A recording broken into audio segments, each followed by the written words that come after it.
ఈవోని suspend చేస్తారు ఈవిడ. అలాగే సీలేరు దారకొండ అమ్మవారి టెంపుల్ దగ్గర కానీ, వైభవ వెంకటేశ్వర టెంపుల్ దగ్గర కానీ ఎక్కడికి వెళ్తే అక్కడికి ఆ గుడుల యొక్క పూజారుల్ని, అక్కడ ఉన్నటువంటి దేవాదాయ ధర్మాదాయ శాఖ సిబ్బందిని పెద్ద ఎత్తున భయభ్రాంతులకు గురిచేసి లక్షల రూపాయలు దోచుకొని దేవాదాయ ధర్మాదాయ శాఖ ఆస్తులకి విజయసాయిరెడ్డి ఈ అధికారిని శాంతి సుభాష్లు పంగనామాలు పెట్టారు.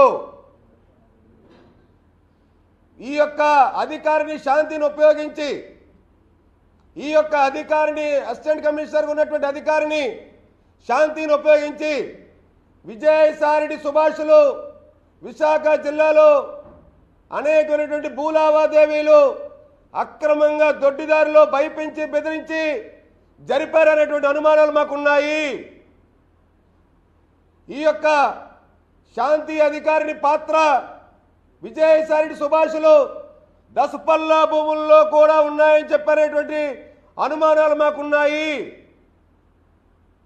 ఏవైతే దేవాదాయ ధర్మాదాయ శాఖ మన జిల్లాలో ఉన్నటువంటి భూములు ఏవైతే ఉన్నాయో ఈ 5 ఏళ్లలో జరిగినటువంటి ఆ భూములు లీజులు కానీ, అలాగే ఆలయాల్లో జరిగినటువంటి కొన్ని వ్యవహారాల్లో కానీ విజయసాయిరెడ్డి సుభాష్ శాంతుల పాత్ర చాలా ఎక్కువ ఉంది. వీరి ముగ్గురి పాత్ర పైన రాష్ట్ర ప్రభుత్వం ముఖ్యమంత్రి చంద్రబాబు నాయుడు గారు, ఉప ముఖ్యమంత్రి పవన్ కళ్యాణ్ గారు ఖచ్చితంగా పూర్తి స్థాయిలో ఒక సిట్టింగ్ జడ్జితో కానీ, ఒక సీనియర్ ఐఏఎస్ అధికారితో కానీ ఒక విచారణ జరిపించాలని చెప్పి నేనైతే కోరుకుంటా ఉన్నాను. విజయసాయిరెడ్డిని ఏదైతే ఈ 2 రోజులుగా జరుగుతున్న వ్యవహారం దృష్టిలో ఉంచుకొని నిన్న ఆయన మీడియా పట్ల మాట్లాడినటువంటి మాటలు ఏవైతే ఉన్నాయో వీటిలన్నింటిని దృష్టిలో ఉంచుకొని విజయసాయిరెడ్డి వెంటనే రాజీనామా చేయాలని చెప్పి డిమాండ్ చేస్తా ఉన్నాను. నేను విజయసాయిరెడ్డి తన చిత్తశుద్ధి నిరూపించుకోవాలనుకుంటే, నేను ఎవరి వ్యక్తిగత వ్యవహారాల్లోకి వెళ్ళేటువంటి వ్యక్తిని కాదు, మా పార్టీ సిద్ధాంతాలు కూడా కావవి, ఇంకా చాలా ఉన్నాయి మాట్లాడడానికి చెప్పడానికి.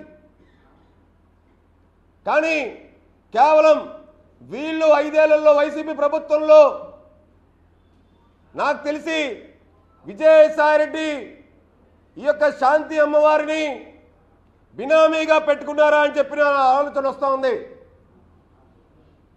సుభాష్లు ఎవరైతే విజయశాంతి కాదు శాంతి, ఆ శాంతి ఎవరైతే ఉన్నారో ఆమె ఖచ్చితంగా చేసినటువంటి వ్యవహారాలు ఏవైతే ఉన్నాయో వీటిలన్నింటిపైన పూర్తి స్థాయి దర్యాప్తు జరిపి విజయసాయిరెడ్డి తన చిత్తశుద్ధి నిరూపించుకునేంత వరకు కూడా తన రాజ్యసభ సభ్యత్వానికి రాజీనామా చేయాలి.